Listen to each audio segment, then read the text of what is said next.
بعد ما الثانويه العامه بتخلص كتير مننا بيحتار ادخل انهي جامعه خاصه ولا اهليه، وايه الفرق اصلا؟ طب يعني ايه جامعه خاصه ويعني ايه جامعه اهليه؟ تعالوا نفهم ببساطه. انا زياد وده في الجامعه كده.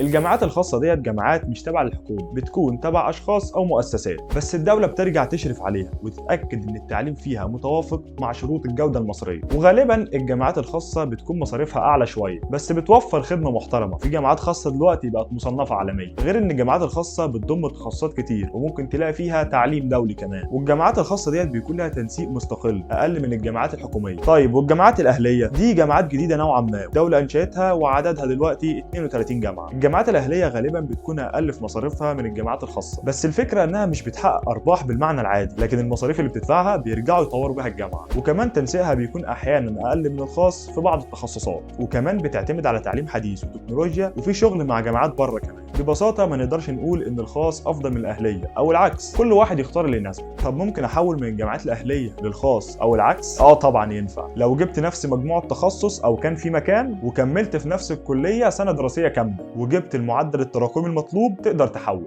الخلاصه نقدر نقول اختار اللي يناسبك، الجامعتين كويسين، المهم انت عايز ايه. لو محتار اسال وشوف الكليات بنفسك، ادخل على المواقع الرسميه وما تسيبش نفسك محتار. كل اختيار صح في وقته هو بدايه لمستقبل احسن.